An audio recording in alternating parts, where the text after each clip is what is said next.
You're listening to the Lanterns Radio Network. We are the network dedicated to empowering the individual, illuminating the truth, defending American exceptionalism, and inspiring future generations. Stay connected and get involved at lanterns.buzz. For great radio, get commentary and news of the day.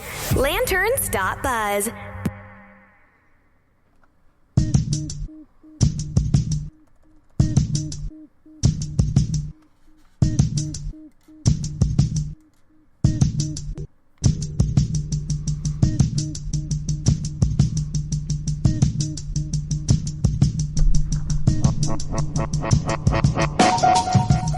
Good afternoon, everybody. You're listening to the Holonet Podcast here on the Lanterns Media Network. We've got a lot to get into, but first, I wanted to make sure to wish all of you an enjoyable Memorial Day weekend. The reason I say enjoyable and not happy is because this is the time where we pause to reflect and remember all of those servicemen and women who gave the last full measure of devotion in defense of our nation.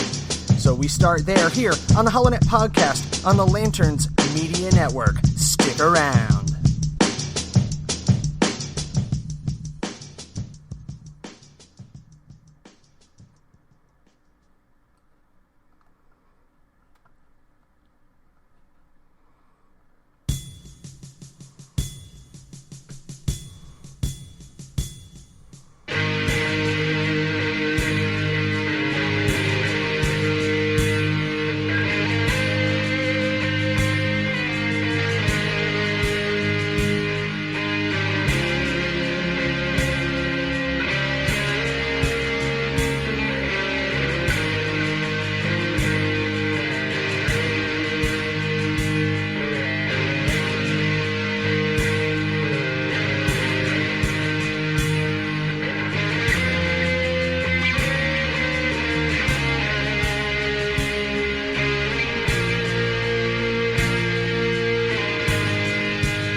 You're listening to the Holonet on Lanterns Media Network. The millennial conservative resistance begins here.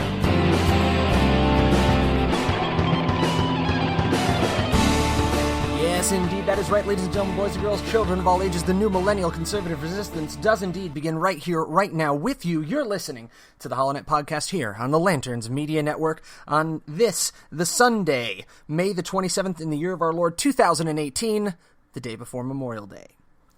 Now, I was taking a look online at all the myriad of news stories that are jumping through my feed today, and what should greet me but an interesting story from theblaze.com. We're going to go to the Blaze real fast, see if I can pick the right one. Oh, God, I got about 10 of them. All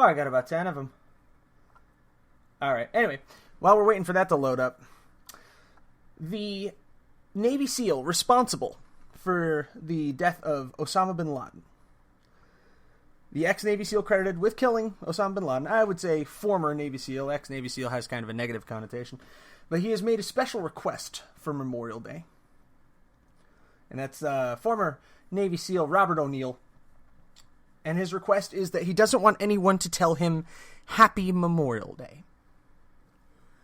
He would rather not hear Happy Memorial Day. And, you know, I can completely understand that. The man is an honored veteran of our armed forces, has a storied history with the military, and has the notoriety, and has chosen to use that notoriety to give us a correction to our lexicon, to our cultural understanding of what Memorial Day means. Now, I was blessed to be partly raised by my grandparents. I think I've mentioned it many times on the show. My late grandfather was a Navy veteran and was also a Port Authority police officer for many years. And he instilled a great deal of respect in our family for the armed forces and also for our first responders. And he made it very clear when I was a kid that on Veterans Day, you thank a veteran, you honor our veterans, and you think about them and you support them. On Memorial Day, before all this flash and before all of this pomp and you know, we're going to throw a Memorial Day barbecue and this, that, and the other thing. And if you want to roast burgers and hot dogs on Memorial Day, God bless you. Our soldiers, sailors, Marines, airmen and women died for the right for you to do that. And honoring them by exercising our freedoms and liberties is a beautiful thing.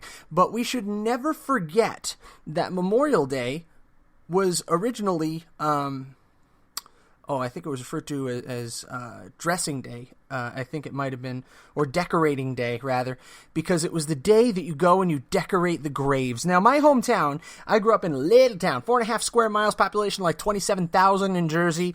Shout out Exit 12, people back in Carteret. And in the middle of town, we had the great big park. It's Carteret Park. And there was a huge memorial. Still stands today, the Soldiers and Sailors Memorial. And on Memorial Day, they'd put out the crosses and the Stars of David, and the markers for every single name on that obelisk in the middle of town. And they would put those out with little American flags, because that's what you do on Memorial Day. You remember those who have died, and it was always a somber and reflective and respectful day. And there was always a beautiful ceremony that was conducted there by the Catholic War Veterans, CWV, the American Legion, the Boy Scouts were a big part of that back when they were still Boy Scouts. And it left such an impression on me that this story caught my eye and caught my heart, that we really do have to remember why we celebrate Memorial Day. And we celebrate Memorial Day to mark and remember those who gave that last full measure of devotion, those who died for our nation, and to give them that due and that honor and respect in their deep repose. So, as you hoist your can of your choice, as you flip the burgers, as you enjoy your Monday off, make sure you take the time to remember those who died for us to have this freedom to celebrate and to be with our friends and our family. Make sure you honor our honorable dead. And I'm going to steal a line from Lord of the Rings, like I do, because I'm a nerd like that. In the movie The Two Towers, after the Battle of Helm's Deep, I think it was, they're in the halls of Rohan, and they're celebrating their victory, and then there's a somber moment where King Theoden, I think it was, lifts up his chalice, his ale, and he says, "Hail the victorious dead." And everyone raises their glasses and says, "Hail."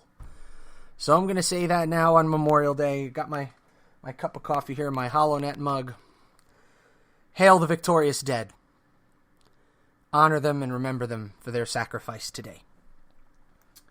Now, we have other things we need to get back to. I got to take a drink, actually. Things we have to get to. A lot has happened over the course of the last couple days, and I always come into the show, and I know my friends Dylan and Steven covered this a little bit on Defenders of American Exceptionalism. If you haven't caught their show yet, they're way, way, way funnier than me. I have to kind of start every show with my own mantra.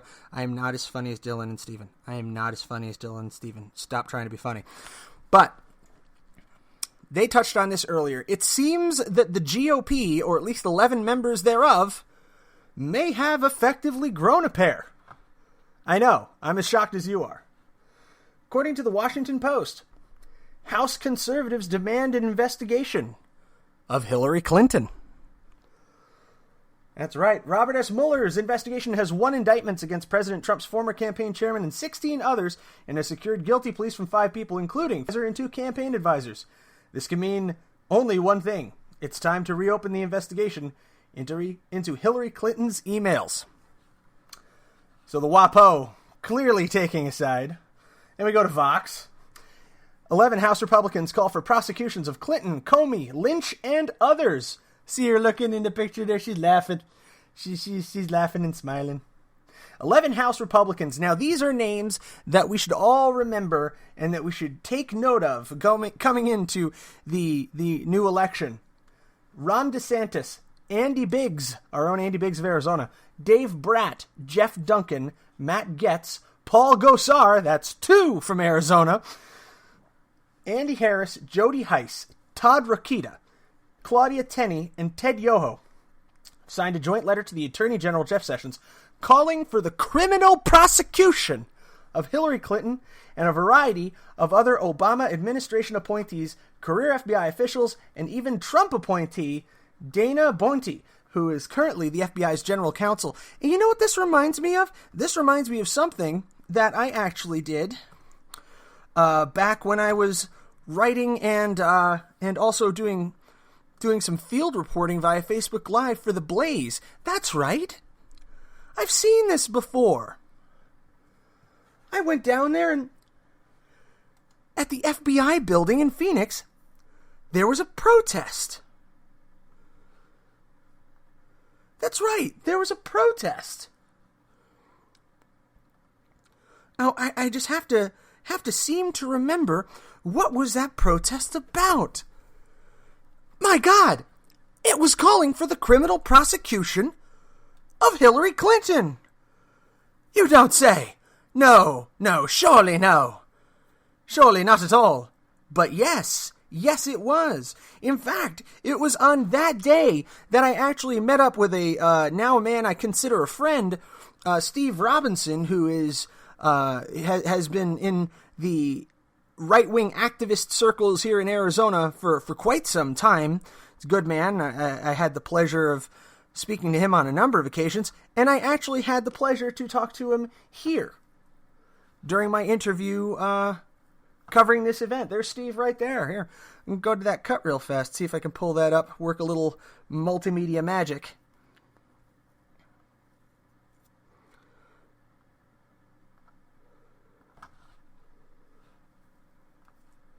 See, this is where having...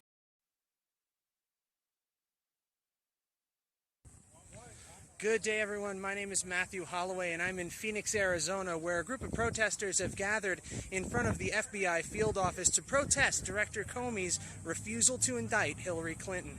We're going to go ahead and switch the camera around so we can take a look at the protest that's taking place here. As you can see, people have begun to gather here out in front of the FBI field office. I was so Phoenix, green Arizona, back then. And their voice is very clear. They're protesting the fact that Hillary Clinton was not rightfully indicted for perjury against Congress, and they're seeking to highlight the corruption that they see has taken over this presidential election. Now there's the FBI building right out in front of us. We're right across the street right now. It's about 110 degrees outside.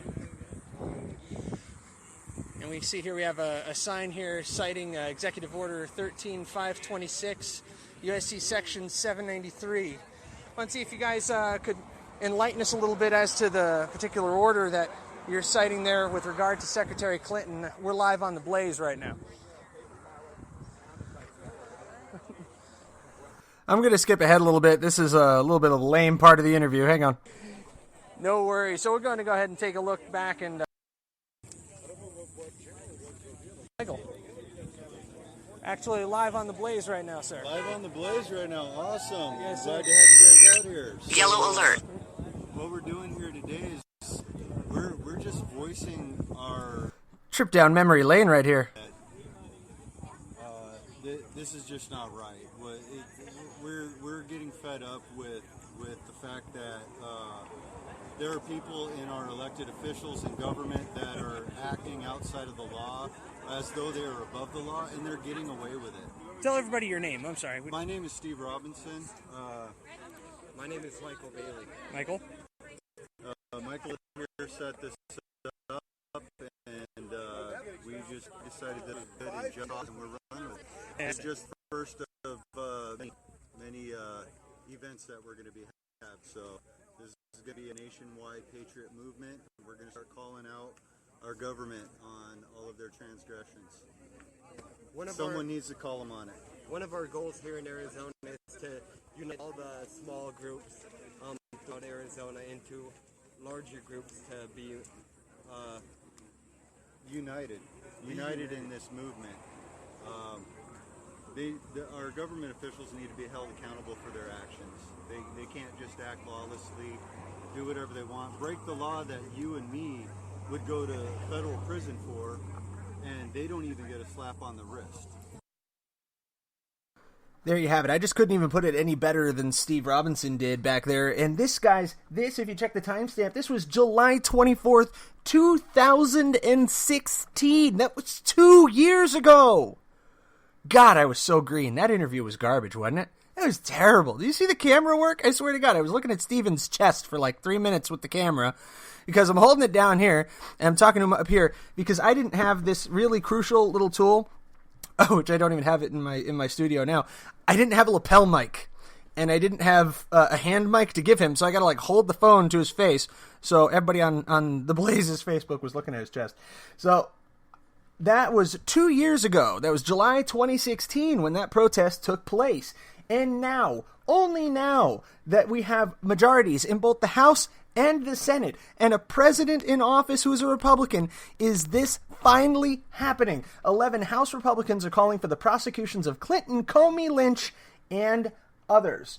The issue, to be clear, they said, is not particular zeal for campaign finance law. It's a broad request that the full force of the government be brought against Trump's political enemies, according to Vox. Oh, my goodness. Oh, you hear how one-sided this is. You hear how very, very one-sided this all is. Now, if we look to coverage from Breitbart, we get a completely different story about how this is a long time coming. Same thing from really any right-wing news feed. But as it sits right now, that's not what we're going to hear about. We're too busy hearing about, mayor who honored Stormy Daniels settled $500,000 sexual harassment claim. We as a nation have got such a nasty case of ADD that we can't seem to keep track of anything. I had that pulled up on Breitbart too, but I'm not finding it right now. But anywho, so you're going to hear this touted very strongly on all the right-wing sites, and you're going to hear about it absolutely getting derided and slammed by outlets like Vox and HuffPo and the Washington Post. And let's just get the full list here of who's going to be indicted from Vox. I think they're good for that. They're looking for FBI Director James Comey, Deputy Director Andrew McCabe, Attorney General Loretta Lynch, Peter Strzok, and DOJ lawyer Lisa Page, who, were texting back and forth about how they have to do everything they can to keep Trump from winning the presidency while they were investigating his adversary. There's nothing wrong with that? Okay. Separately, it calls for a prosecution of all DOJ and FBI personnel responsible for signing the Carter Page warrant application, which is Comey and McCabe plus former Deputy Attorney General Sally Yates plus U.S. Attorney Dana Boente for allegedly violating Page's civil liberties. So Vox crying out against it, WAPO crying out against it. You know something is being done right. These prosecutions should have happened in 2016 when people like Mike Bailey and Steve Robinson were standing out there in the 110-degree heat seemingly yelling at the rain. That's a figure of speech, by the way. It doesn't rain much here in Arizona. But that must have been what it felt like, yelling into the wind. No one was listening to them in 2016. Why? Because the Obama administration was still in power. And this is now the norm in this country. This is what happens. The sins of the left are ignored until the right is in power. The sins of the right are ignored until the left is in power. People didn't talk about, the crazy things that the Bush administration did until a left-wing administration took power. That is the fatal breakdown in our system right now, is the government that is in power is above the law. And we have this precedent in American history that you don't turn around and prosecute the people who came before you because it looks like, on the surface, you're attacking your enemies. But that raises the issue. What if they actually committed a crime? What if they committed several crimes? As I personally believe Hillary Clinton incontestably did. I believe the Carter Page investigation was a sham. I'm living here in Phoenix, where Loretta Lynch had her clandestine meeting with Bill Clinton on the tarmac of Sky Harbor Airport. That happened here. And that's what spurred the protest in 2016. These things happened at the same time, guys. But no, we have this precept, this notion in our country that a new administration can't turn around and prosecute the sins of the old because it looks like you're striking back at your enemies. And that's the next step toward fascism. Yeah, when you get in power and you start prosecuting. No, we all need to be like Gerald R. Ford, who turned around and gave President Richard Nixon, that wasn't obstruction. And even if you did anything wrong in your whole presidency, it's all good. Don't worry about it. That's what we're expected to do when the GOP is in power, is overlook all the sins of the left. And we hope that the left does all the same to us. But I would be thoroughly impressed if the shoe were on the other foot and it didn't happen. Because it seems, in my experience, in my 31 years of experience, that it's all well and good and the left has these high-handed morals until they don't. They don't police themselves to live by them. They expect everybody else to. And it's a sham. Now we're going to take a quick break. And when we come back, we're going to talk about a nation that is really drifting dangerously close. They're sitting on the penumbra of a true progressive fascist state. No, I'm not talking about Venezuela. They've already gone over the black hole's horizon. No, I'm talking about the United Kingdom of Great Britain and Northern Ireland, who, according to news just in, arrested and imprisoned British activist and journalist Tommy Robinson, who's been an outspoken critic of Islam and has covered stories detailing the child grooming rings that have been going on in the UK. Well, he was out in front of a court filming with his phone and was promptly placed under arrest and sentenced to 13 weeks behind bars. And there's a gag order in place, so it's all hush-hush. There's no news of this being reported in the UK because the stranglehold is that strong. But by God, we live here in the United States of America where freedom of the press is still a thing. We'll talk more about that when we come back. Take a quick break. If you want to follow us, we're on Facebook Live right now, facebook.com/HoloNet. Tweet at The HoloNet. Find us on theholonet.lanterns.buzz and theholonet.com.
I see people coming together not for divisiveness of party or for dichotomy of thought, but for unity in principle. In the principles that founded our nation, that all men are created equal and are endowed by their Creator with certain inalienable rights, life, liberty, and the pursuit of happiness. Today, ladies and gentlemen, those principles are under the sternest attack that we have seen in many generations. It has become a crime in this nation nearly to express a difference in opinion from what is held by your party to be doctrine, from what is purported by the media to be truth.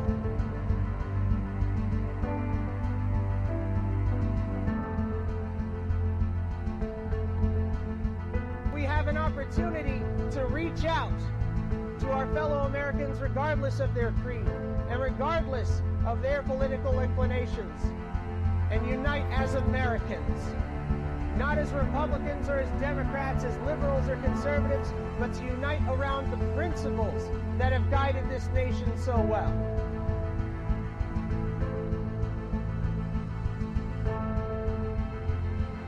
I've covered a lot of stories, but the story that remains untold is the story of America in the 21st century,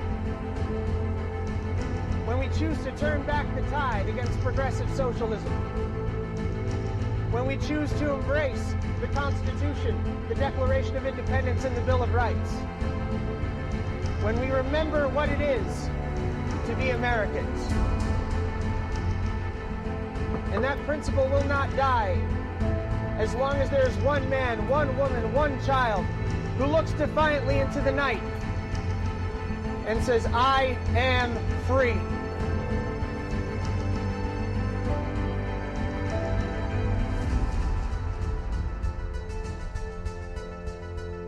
You're listening to the HoloNet podcast on the Lanterns Media Network. The new conservative resistance begins right here, right now.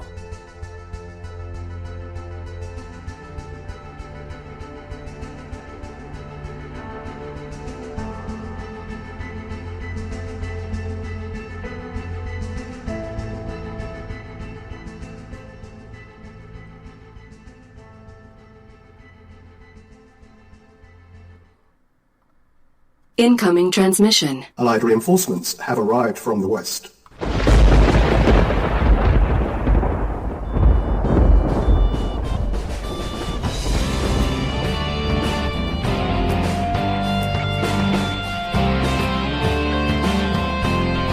You're listening to the HoloNet on Lanterns Media Network. The millennial conservative resistance begins here.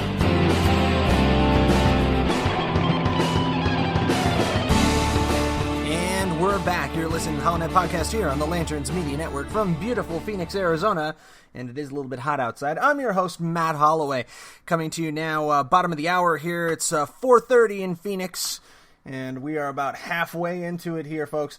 I wanted to direct your attention to another news story that has come out, and this one kind of got me a little bit tweaked. I told you about it right before the show.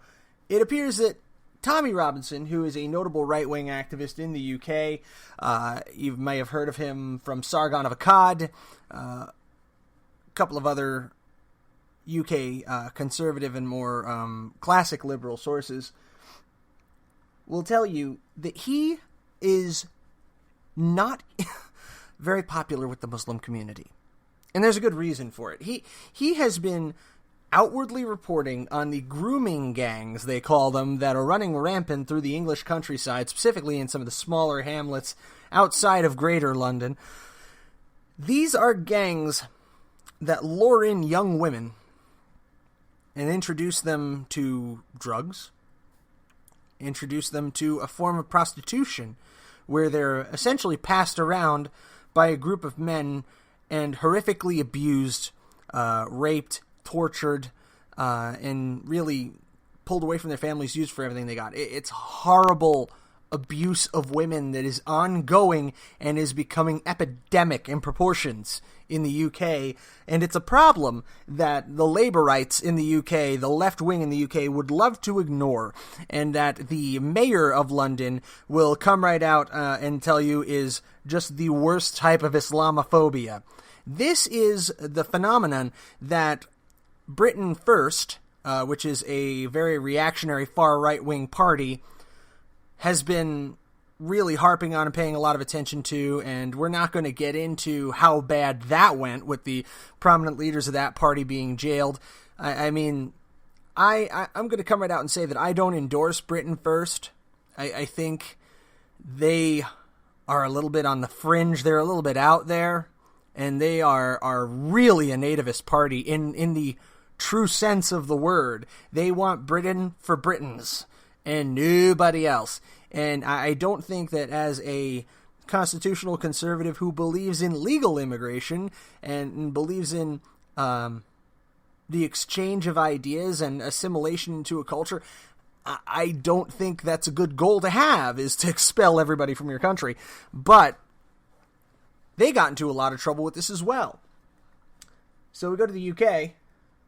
And Fox News reports UK right-wing activist and journalist Tommy Robinson was arrested and reportedly jailed Friday after he filmed members of an alleged child grooming gang entering a court for trial. The details of his purported sentence remain murky after the judge ordered the press not to report on the case. Robinson, the former head of the English Defence League and a longtime activist against Islam and Islamic migration, was arrested after he was filming men accused of being part of a gang that groomed children.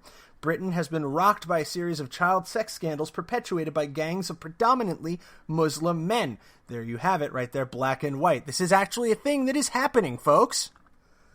Video shows Robinson, real name Stephen Lennon, being surrounded by as many as 7 police officers as he live-streamed the incident on his phone. The police informed him he was being arrested for breach of the peace. So, for the record, guys standing there outside of the courthouse filming the guys going into court as part of a story. No different from how I was standing out in front of the FBI building 2 years ago with the Patriot Movement protesters, okay? Now, he's arrested by 7 cops for breach of the peace for live streaming from his phone. Okay? Count Dankula Redux. I mean, Count Dankula put up a funny video on YouTube, wound up getting arrested and getting the book thrown at him. This guy was live streaming in front of a court. He was covering a public space for a legitimate journalistic purpose. And he's arrested for breach of the peace. Folks, the black hole sun, won't you come and wash away the rain? Man, all respects to Soundgarden, I don't think this is what they had in mind, but the black hole of fascism, the penumbra, the event horizon, is right where the UK sits squarely today. You know, we can call this story 1983 because they're not quite at 1984 yet, but God, are they close. Shortly after the arrest, a source with knowledge of the case told Fox News he had been jailed for 13 months. Sorry, I said weeks before. Months on a contempt of court charge. The court listed the case as closed by Friday afternoon. One source says he's jailed in Hull Prison. Now, there was also a comment from his lawyer that's very disturbing. Quote, Tommy's lawyer said he will likely die in jail, given his profile and previous credible threats, and the judge basically said he doesn't care. He sentenced him to 13 months in prison. Sources with knowledge of the case spoke on condition of anonymity, in part because they fear they'll be arrested for contempt. One told Fox that Robinson's lawyer warned that, considering the presence of these Muslim gang members in prison, a 13-month sentence was tantamount to a death sentence. Stay tuned, folks, and say a prayer for Tommy Robinson. The man is a political activist, whether you agree with him or not, whether you endorse his views or not, and I frankly don't know his views well enough to endorse them or strike them down. I have to do more research than that. I know he's very much of the same vein as Laura Southern, and I believe he had another colleague who was actually banned from entering the UK, along with Lauren Southern. But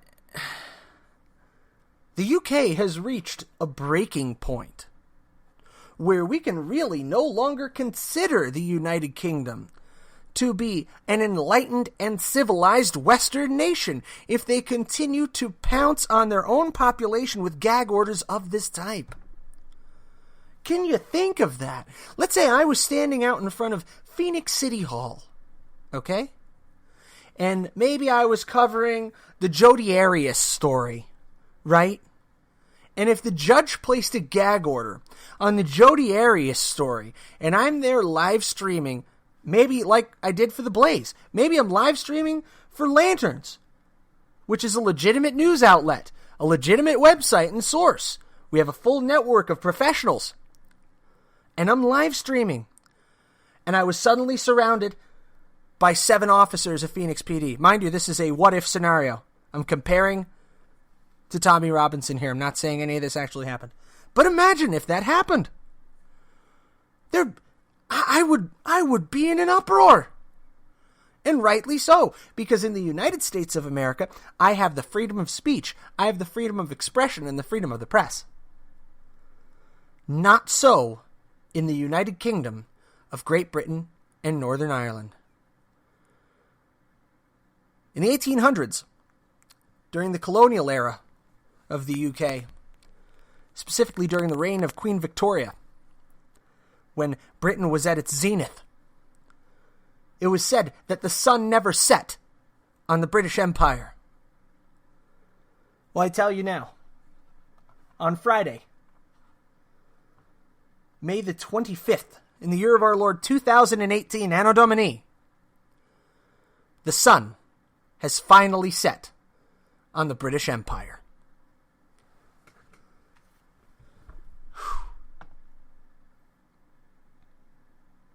Further frustrating news from across the pond. And for the best analysis of this, I would strongly recommend that you check out Jonathan Dunn, Freedom's Disciple. He has a podcast on theblaze.com that's available on iHeartRadio. Again, Freedom's Disciple, Jonathan Dunn, our good friend here at Lanterns from Ireland. He actually lives there in Ireland, lives and works. Ireland shocked the conservative world when, with, I believe, over a 67% turnout, 67% in favor, they revoked and repealed the 8th Amendment to the Irish Constitution. The Irish Constitution was probably one of the harshest sets of laws pertaining to abortion. The only exception for abortion that was allowed under Irish law was under threat of harm or threat of life to the mother. That was the only reasoning you could have in order to get an abortion in Ireland. This has been soundly reversed. And it seems that, by and large, the mainstream media could not possibly be more pleased with themselves. Now, I've caught some ire over this, but I posted on Facebook, early indications of horrible news from Ireland. Yet another nation willfully approves its own genocide. God help us all if we cannot reverse this trend. Then Western civilization will survive only in the hushed whispers of those who dare to contradict the history written by the victors. Ireland is no longer a part of the UK, for those not up on 100-year-old political facts, but many of the laws remain very similar. The freedom of speech is not nearly as protected as it is here in the United States. So one must wonder, are things about to get very, very difficult for pro-lifers in Ireland? Because many of the common laws are shared. Exit poll by Irish broadcaster RTE predicted a yes vote of 69.4% in Ireland's abortion referendum, and there were parties and celebrations across the Emerald Isle. The Taoiseach, which is their equivalent to a president, who's a former doctor, led the Yes campaign for the repeal, welcomed the exit poll with the expectation that it would be confirmed when the ballots were counted. He said, "Thank you to everyone who voted today. Democracy in action. It's looking like we will make history tomorrow." A massive 87% of voters aged 18 to 24 said they voted yes, with changing demographics expected to have a significant pull on the result. A serious blow for the pro-life movement around the world. That a bastion of protection of life pre-birth has fallen. Now, I had a healthy debate on this with a member of my family who is pro-choice. And we went around in circles like you always do. But the one thing that I came away with is that while my philosophy in life is that of pro-life, I believe that philosophically, religiously, with my whole heart, I am pro-life. I do not see abortion as an acceptable form of birth control. But we bandied around the topic a little bit. And something that we agreed upon is one of the paths to bringing about real change in abortion law in the United States is that birth control, the birth control pill, as it were, really shouldn't be a prescription anymore, should it? Why is it so incredibly expensive without insurance to get birth control? Now, a lot of people can have the argument that, refraining from sex is 100% effective birth prevention. I agree. It's 100% effective birth control. But I think as a middle ground approach and a plank of the conversation about reforming abortion law here in the United States and bringing it closer to a pro-life stance, to a 20-week ban, for example. A nationwide 20-week ban, I think, is a good start. But I think the exchange on that would be birth control, $10. Becomes over-the-counter, $10. Because right now you can get the morning after pill for about $39. But I would say that making birth control more readily available, making it no longer require a prescription from a doctor, easily accessible to women, is a good step in the right direction. Now, I am a constitutional conservative, which puts me in an interesting place in the abortion dialogue and in that entire ethos. And, there are going to be people who don't like my point of view. There are going to be people who do like my point of view. It's my point of view. I maintain that because it's my point of view, I don't have a right to force it upon anybody. And that our government is not in the position of legislating morality. Again, I am pro-life. But our government is not designed to legislate morality.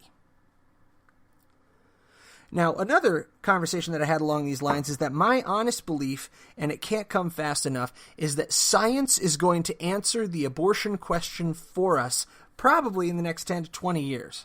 And we're going to look back and really regret the amount of lives that have been lost through abortion on demand. That's my personal belief. I believe that we're going to reach a point where an infant can be fully gestated in an artificial womb in the event that an unintentional pregnancy occurs. And then that child can be placed with a family and things of that nature. Or that birth control becomes such a easily acquired tool that it becomes a null point. But as a small government constitutional conservative, I cannot support the notion that the government has the right to legislate on morality. Historically, under the 10th Amendment, that falls to the states. For each state to determine at what point does it go from being a fetus to a child. I believe that point is at the point of conception. People disagree on this point. But that is what a healthy republic allows for. A healthy republic, not a democracy like Ireland has. A healthy republic allows us to express these differing views and to meet and come to a form of compromise, a form of solution so that we can move forward. I would love to see a 100% ban on all abortions throughout the world because they're no longer remotely even necessary. Where's that push? Or is it just medical apathy that, birth control's gotten about as good as it's ever going to get. So, you either take this pill, and if you forget it, then you have a baby. Let's work hard to bridge the gap between morality and government with science. Where's that work? Where's that push forward? We got a little pill that can make you harder than Chinese algebra for about 8 hours. But where is the 100% reliable birth control methodology that completely renders the abortion debate moot? Let's apply ourselves. The states are the place to experiment with law. And Roe v. Wade was a massive overreach of federal power. It's a case of them doing what they viewed as the right thing the wrong way. It's the same way I view the gay marriage debate, the Hodges v. Overfeld decision. That may have well been the right thing to do, but you did it the wrong way. You brought down the 10-ton hammer of the federal government and intruded where the states belong. Because the closer the government is directly to the people, the more the people can set what they believe to be moral in place in their own government. And the morality of Phoenicians, people who live in Phoenix and in Arizona, may be different from the morality of people who live in California, or the people who live in Nevada, or the people who live in New York. And once upon a time, that was okay. You voted with your feet. But then you have people taking the 14th Amendment and throwing it around all over every possible thing, saying that you have to have equal treatment under the law. Equal treatment under the law does not mean that the laws need to necessarily be the same one state to another state to another state. Otherwise, living in Arizona, I moved here when I was 19. I could buy a lottery ticket in New Jersey when I was 19. Couldn't buy one in Arizona till I was 21. Drinking laws differ. Smoking laws differ. Abortion laws differ within a certain restraint because they have to be within the confines of Roe v. Wade. But we are a republic so that the majority of people cannot force their morality or lack thereof onto the other half. Which is what just happened in Ireland. 70% of the Irish people, 70% of 87%, just told the rest of Ireland, your views are not moral, and here's the force of government that will make you comply. That is why we are not a democracy. That is why we are a republic, and why we must remain a republic of the people, by the people, and for the people, and protected from the people, protected from a majority run amok.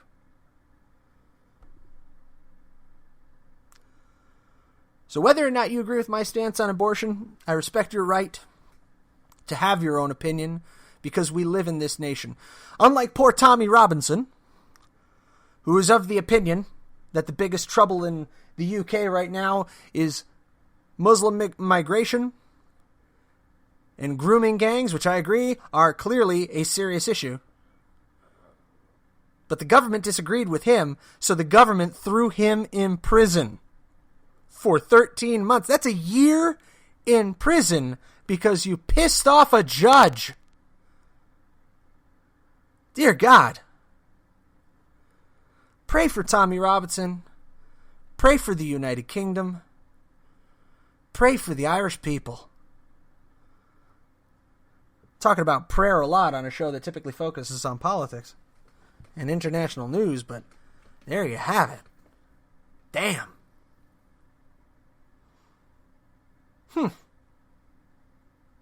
Well, I almost ranted for a full half hour on that. How about that? Had to be said, damn it. So, going into this week, tomorrow, I've got the day off. Yeah. Remember why we have the day off. Remember that tomorrow is a day to honor those who gave that last full measure. To honor those who sacrificed their lives knowingly and willingly on the altar of freedom. So that guys like me can spout my views to the world. And so you can listen to it, and you don't have to do it hushed and hiding in a closet somewhere. Their sacrifice enables our free republic to exist and to perpetuate to this day. And we must honor it every day in everything we do. We must honor the blood that was shed. As I said before the break, hail the victorious dead. If you know how to read this, the old bumper sticker reads, thank a teacher. If you're reading it in English, thank a veteran. Because you're reading it in English, honor our fallen soldiers who died so you could. All right, guys. I'm going to call this one good. This is episode number 61 of the HoloNet podcast here on the Lanterns Media Network. Coming into this week, looks like Will Power. Will Power won the Indy 500. Man, are they going to milk that for all it's worth? The Indy 500 was won by Will Power. Yeah, but who won? Will Power. Yeah, I get it. The guy had a strong will to win, apparently. No, his name's Will Power. So you're playing Who's on First. Just giving you a highlight of what every sport channel is going to do for the next week. Yeah. Get used to that joke. But that's everything we've got to go on today. You've been listening to the HoloNet podcast here on the Lanterns Media Network. I'm your host, Matt Holloway. You can follow us on Twitter at the HoloNet, Facebook, facebook.com/HoloNet, theholonet.com, and holonet.lanterns.buzz. Good night. God bless you. And God bless the United States of America. From Phoenix.